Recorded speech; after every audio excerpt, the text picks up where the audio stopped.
ایک لڑکی سے زنا ہو گیا، ایک لڑکی سے زنا ہو گیا، حضرت عمر کے زمانے کی بات، زنا ہو گیا، اور زنا ہوا تو اس لڑکی کا کنوارا پن اور بکارت ختم ہو گئی،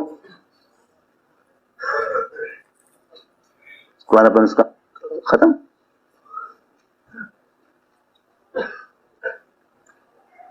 لڑکی میں عیب ہو گیا.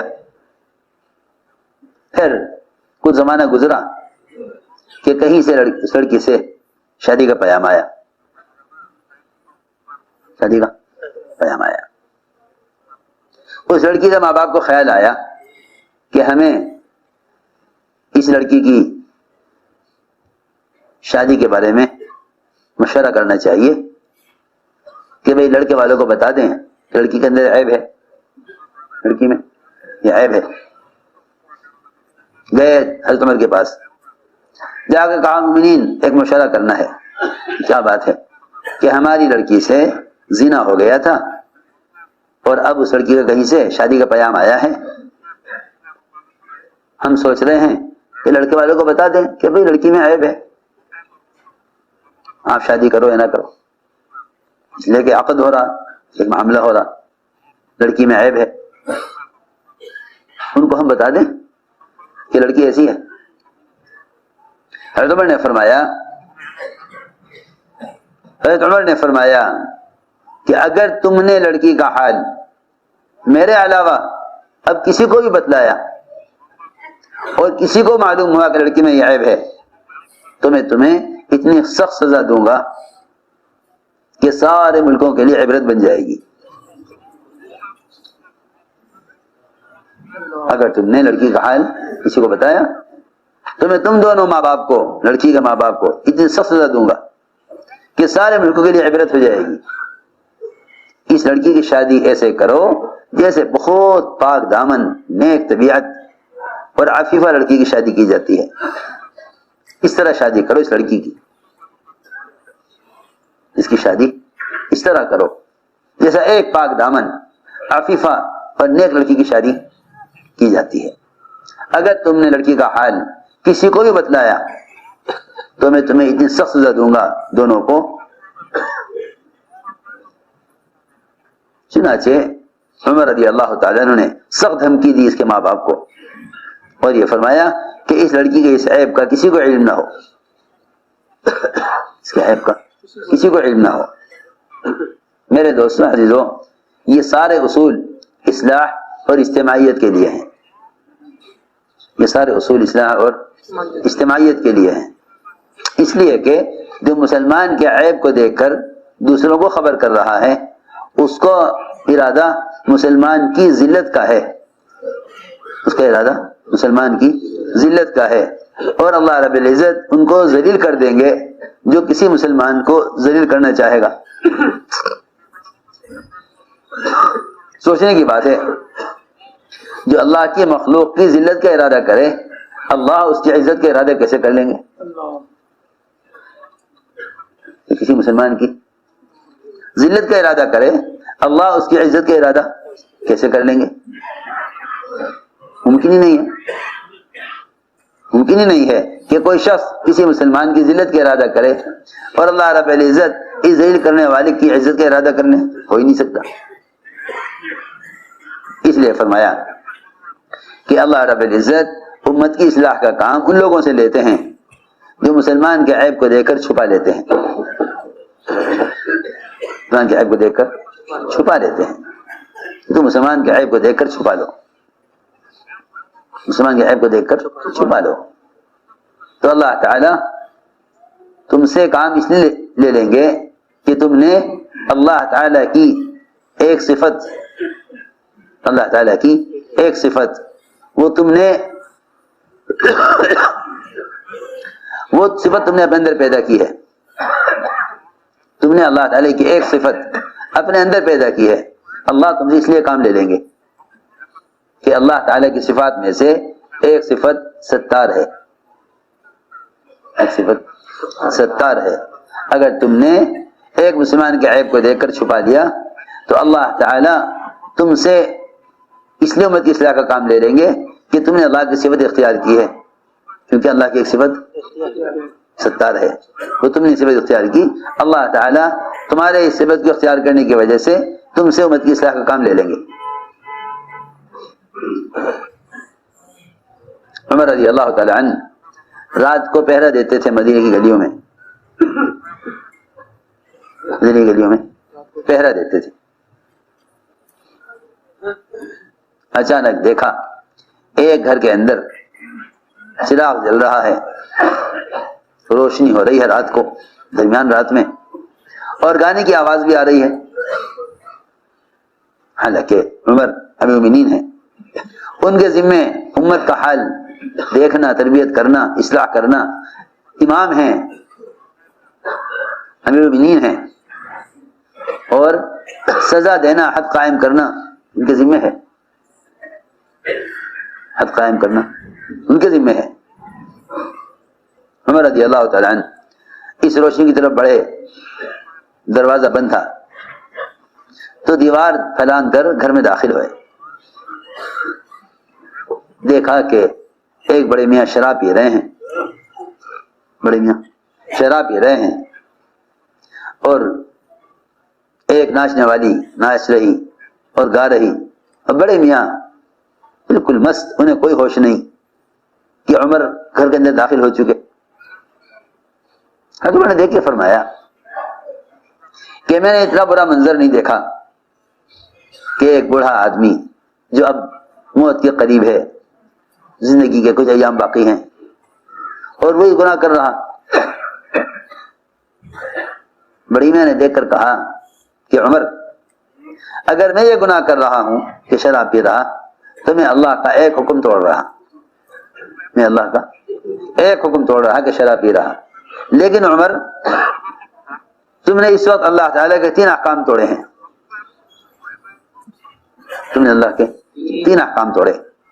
پہلی بات تو یہ عمر کہ تم نے گھر میں گھس کر ایک مسلمان کا عیب تلاش کیا، گھر میں گھس کر مسلمان کا عیب تلاش کیا۔ ایک دوسری غلطی تم نے یہ کی کہ تم گھر میں اجازت کے بغیر آئے، یہ بھی قرآن میں ہے کہ بغیر اجازت گھر میں داخل نہ ہو۔ تیسری غلطی تم نے یہ کی ہے، تیسری غلطی تم نے یہ کی ہے کہ دیوار پھیلان کر گھر میں آئے، دروازے سے نہیں آئے۔ قرآن میں ہے وَلَا تَجَسَّسُوا، عیب تلاش مت کرو، عیب تلاش مت کرو۔ دیکھو اس کام میں لوگوں کے اندر خوبیاں ہیں، انہیں تلاش کرو، خرابیاں تلاش مت کرو، کیونکہ جو خرابیاں تلاش کر رہا ہے وہ فساد چاہتا ہے۔ ہمیشہ یاد رکھنا، مولانا صاحب فرماتے تھے یہ کام ایک چمن کی طرح ہے، یہ کام ایک چمن کی طرح ہے۔ چمن میں فرماتے تھے اس چمن میں شہد کی مکھی بن کر داخل ہو، اس چمن میں شہد کی مکھی بن کر داخل ہو، خنزیر بن کر داخل نہ ہو، کیا بن کر؟ سور بن کر داخل نہ ہو، بلکہ شہد کی مکھی بن کر داخل ہو۔ شہد کی مکھی کی تلاش وہ پھلوں کی، پھولوں کی اور رس کی چوسنے کے لیے ہوتی ہے۔ وہ دیکھتی ہے کہ مجھے انسانوں کی نفع کے لیے کیا کیا چیزیں، کن کن پھلوں سے رس چوسنا ہے، کیونکہ اس کا ارادہ عام انسانوں کو شہد کے ذریعے نفع پہنچانے کا ہے۔ جو کام عام امت کی نفع رسانی کے لیے ہوتا ہے، جو کام عام امت کے لیے نفع رسانی کا ہوتا ہے، اس کام کے کرنے والے خیر کے متلاشی ہوتے ہیں، اس کام کو کرنے والے خیر کے متلاشی ہوتے ہیں۔ جو کام شر کے ہوتے ہیں، ان شر کے کاموں کے کرنے والے وہ شر کے متلاشی ہوتے ہیں۔ تو میری بات توجہ سننی ہوگی۔ سب سے بڑی خیر امت میں جو آئی ہے وہ دعوت اللہ کے ذریعے آئی ہے۔ اس کام کے کرنے والوں کے لیے اس کا تو کوئی تصور ہی نہیں کہ وہ شر کے متلاشی ہوں، کہ شر تلاش کرو، شر تلاش کرو، ممکن ہی نہیں ہے۔ کیونکہ جو کام عام امت کے نفع کے لیے ہے، اس کے کرنے والے خیر کے خیر کو تلاش کریں گے، شر کو تلاش کرنے والے نہیں ہو سکتے۔ اور رہا خنزیر اور سور، اگر وہ کسی چمن میں داخل ہو تو اس کو پھولوں کی خوشبو سے اور پھلوں کی خوشبو سے اور ان سے کوئی فائدہ اٹھانے سے کوئی مطلب ہی نہیں ہے۔ وہ تو ہر درخت کی جڑ میں تلاش کرے گا کہ کہیں گندگی ہے یا نہیں، اس لیے کہ وہ سراسر نجس ہے۔ خنزیر سراسر نجس ہے، خنزیر سراسر نجس ہے، وہ گندگی ہی تلاش کرے گا، وہ گندگی ہی تلاش کرے گا۔ اور مومن کہ سراسر پاک ہے، مومن سراسر پاک ہے، وہ خیر ہی تلاش کرے گا۔ منافقین کا کام یہ تھا کہ وہ ایمان والوں کے درمیان میں گھس کر ان کی کمزوریاں تلاش کرتے تھے۔ یہ منافقین کا کام تھا، ان کی کمزوریاں تلاش کرو، ان کی کمزوریاں تلاش کرو، یہ منافقین کا کام تھا۔ اس لیے حضرت عائشہ رضی اللہ تعالی عنہ پر جھوٹی تہمت کا جتنا شور منافقین نے مچایا، جتنا شور منافقین نے مچایا، منافقین کا سردار وہ اس مسئلے میں سب سے زیادہ آگے تھا۔ یہ بات دھیان سے سننا کہ اگر ایمان والوں کے درمیان کوئی بات پیش آئے یا نہ آئے، لیکن غلط چیز کو آگے بڑھانے والے ہر زمانے منافقین ہوا کرتے تھے، ہمیشہ یاد رکھیں، ہمیشہ بات یاد رکھیں کہ منافقین آگے بڑھائیں گے ہر غلط چیز کو۔ اگر ایمان والوں کے درمیان میں کسی خیر کی کوئی خیر پیش آ جائے، اللہ تعالیٰ فتوحات دے دیں یا اللہ تعالیٰ مسلمانوں کے تعداد کو بڑھا دیں، تو منافقین ایسی خبروں کو چھپا لیا کرتے تھے، ایسی خبروں کو چھپا لیا کرتے تھے۔ یہ منافقین کا کام تھا مستقل، کہ اچھی خبریں، فتوحات کی خبریں، اسلام میں غیروں کے اسلام میں داخل ہونے کی خبریں، ان کی جماعتوں کی نقل و حرکت اور ان کے ساتھ اللہ تعالیٰ کی نصرتوں کی خبریں، ان سب کو تو منافقین چھپایا کرتے تھے۔ اور اگر کوئی شر پیش آ جائے، کوئی نقصان ہو جائے، تو اس کو منافقین پھیلایا کرتے تھے، منافقین اس کو پھیلایا کرتے، یہ بات پھیلاؤ، یہ بات پھیلاؤ، تاکہ عام ماحول ان کے بارے میں، اللہ اکبر، ملکوں میں جا جا کر کفار و منافقین یہ بتلایا کرتے تھے کہ بھئی مدینہ میں تو آمد ہی نہیں ہے لوگوں کی، مدینہ میں لوگوں کی آمد نہیں ہے۔ حضور اکرم صلی اللہ علیہ وسلم کو اس بات کا فکر ہوتا تھا کہ یہ کفار اور یہ ملکوں میں جا جا کر کام کے خلاف کوشش کر رہے ہیں، میرا کام کیسے چلے گا، مجھے دعوت کیسے پہنچے گی، وہ کیسے خیر کی طرف آئیں گے۔ اللہ نے فرمایا لا یغرنک تقلب الذین کفروا فی البلاد، کہ نبی جی آپ ان سے پریشان نہ ہوئیے کہ یہ ملکوں میں جا کر آپ کے کام کی مخالفت کریں۔ متاع قلیل ثم مأواہم جہنم وبئس المہاد، کہ تھوڑے دن انہیں آپ اسلام کی مخالفت کرنے دیجئے، پھر ہمیشہ ان کا ٹھکانہ جہنم ہے۔ وہ آپ کی دعوت کو روکنے کے لیے، آپ کے کام کو روکنے کے لیے ملکوں کے سفر کرتے تھے۔ اور بات عجیب ہے کہ اسلام اور دین باطل کی مخالفت سے ترقی کرتا ہے، باطل کی مخالفت سے ترقی کرتا ہے۔ لوگ چاہتے ہیں کہ ہم موافق ماحول میں چلیں، حالانکہ اللہ رب العزت ہمیشہ کفر کے مقابلے میں ایمان اور اسلام کو قوت دیتے ہیں۔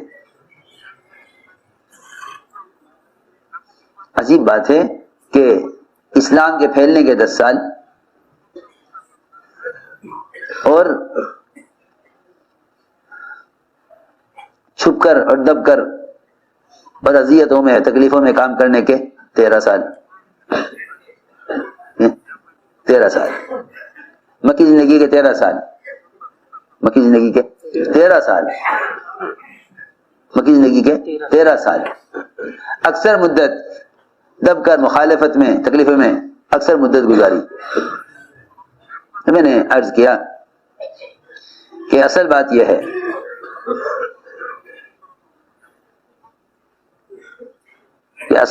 ہے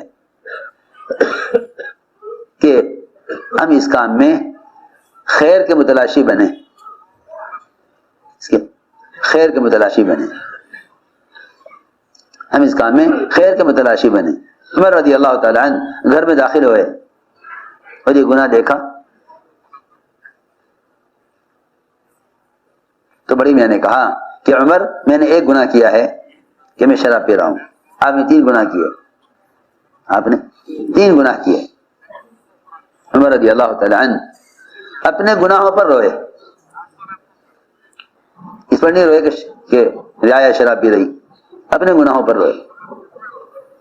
اور اتنا روئے اس گھر میں حضرت عمر کی آواز ہچکیاں نکلنے لگی, آواز نکلنے لگی رونے کی. اس پر نہیں رو رہے تھے کہ میری رعایا شراب پی رہی ہے, اس پر رو رہے تھے کہ اگر اللہ نے عمر کے گناہ معاف نہ کیے, اللہ نے اگر عمر کے گناہ معاف نہ کیے تو عمر کی ماں اسے ہلاک کر دے, گم کر دے. باہر کھڑے ہوئے تھے دروازے کے باہر, گھر کے باہر عبداللہ بن مسعود رضی اللہ عنہ. حضرت عمر نے اپنے رونے کی آواز کو چھپانے کے لیے اپنے منہ سے چادر, دانتوں سے اپنی چادر کو دبایا ہوا تھا تاکہ رونے کی آواز وہ نہ سنے. پوچھیں گے کیوں رو رہے, کیا بات ہو گئی؟ چھپا لیا, کسی کو نہیں بتایا. عمر رضی اللہ تعالیٰ عنہ اسی طرح واپس ہو گئے. بڑے میاں نے عمر کی مجلس میں آنا چھوڑ دیا. بڑی میاں نے عمر کی مجلس میں آنا چھوڑ دیا کہ جب بھی جائیں گے سب کے سامنے بات کھلے گی. ایک عرصہ گزر گیا, پھر خیال آیا کہ بات پرانی ہو گئی, عمر بھی بھول گئے ہوں گے, چلو چلتے ہیں. آئے حضرت کی مجلس میں, آ کر سب سے پیچھے چھپ کر بیٹھ گئے کہ عمر نہ دیکھیں, لیکن عمر نے دیکھ لیا. فرمایا بڑے میاں کو میرے پاس لاؤ. چنانچہ کہا گیا بڑے میاں سے کہ چلیے آپ کو بلایا ہے عمر نے. بڑے میاں کہنے لگے آج تو ساری مجلس میں اور سب کے سامنے بات کھلے گی, سب کے سامنے بات کھلے گی, سب کے سامنے بات کھلے گی, سب کے سامنے رسوائی ہوگی. بڑے میاں سوچتے ہوئے آ رہے تھے. عمر رضی اللہ تعالیٰ عنہ نے اپنے قریب بلایا, قریب بٹھایا اور عمر نے کہا بڑے میاں سے, بڑے میاں اپنا کان میرے منہ کے اتنا قریب کر دو کہ میرا منہ تمہارے کان کو لگ جاوے. حضرت عمر نے بڑے میاں کے کان میں کہا کہ میں نے اس رات کی بات کسی کو نہیں بتلائی. اس رات کی بات کسی کو نہیں بتلائی. اس رات کی بات میں نے کسی کو نہیں بتلائی. بڑے میاں نے کہا عمر اپنا کان میرے قریب کرو. بڑے میاں نے حضرت عمر کے کان میں کہا میں نے اس رات سے آج تک شراب نہیں پی. وہ رات جس رات آپ گھر میں آئے تھے اس رات سے میں نے آج تک شراب نہیں پی. کیونکہ اللہ رب العزت دیکھتے ہیں کہ یہ بندہ اس کی اصلاح چاہتا ہے یا فساد چاہتا ہے. اگر یہ اس کے گناہ کو باہر نکل کر لوگوں سے کہیں کہ فلاں نے یہ کیا ہے تو اللہ رب العزت ایسے لوگوں سے امت کی اصلاح کا کام نہیں لیتے. اور اگر یہ کسی مسلمان کے عیب کو دے کر چھپا لیں تو اللہ رب العزت ایسے لوگوں سے امت کی اصلاح کا کام لے لیتے ہیں. کہ میں نے عرض کیا کہ سب سے بنیادی بات یہ ہے کہ اجتماعیت کے لیے وہ اصول اختیار کرو, اجتماعیت کے لیے وہ اصول اختیار کرو جو اصول محمد صلی اللہ علیہ وسلم کے ہیں. ہم تو خبر دینے والے کی خبر کا یقین کر لیں, خبر دینے والے کی خبر کا یقین کر لیں. ہم تو خبر دینے والے کی خبر کا یقین کر لیں کہ بھائی فلاں صاحب یہ کہہ رہے تھے, فلاں صاحب یوں کہہ رہے تھے, تو ہم نے بھی یقین کر لیا کہ ہاں ایسی بات ہوگی. فرمایا کہ ایک آدمی کے جھوٹا ہونے کے لیے اتنا کافی ہے کہ وہ سنی ہوئی بات کو آگے بڑھا دے، سنی ہوئی بات کو آگے بڑھا دے۔ فرمایا کفا بالمرء کذبا ان يحدث بكل ما سمع، جو بات سنی ہے اسے آگے بڑھا دے۔ حالانکہ میرے دوستو عزیزو، مسلمان کو چاہیے کہ جب کسی مسلمان کی طرف سے،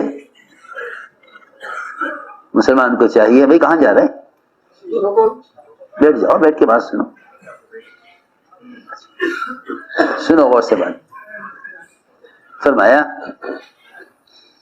کہ جب تم کسی مسلمان کے بارے میں کوئی بات سنو تو تمہارے ذمہ یہ واجب ہے، تمہارے ذمہ یہ واجب ہے کہ تم اس کے بارے میں اچھا گمان کرو۔ ادھر دیکھو نا میری طرف، اس میں لگ گئے سب، اس کے بارے میں کہ اس کے بارے میں اچھا گمان کرو۔ اس کا حکم ہے، اس کا حکم ہے کہ جب کوئی مسلمان تمہارے پاس کوئی خبر لائے، دیکھو یہ کیسے معلوم ہو کہ خبر لانے والا فاسق ہے یا مومن ہے؟ اس کی پیشانی پر تو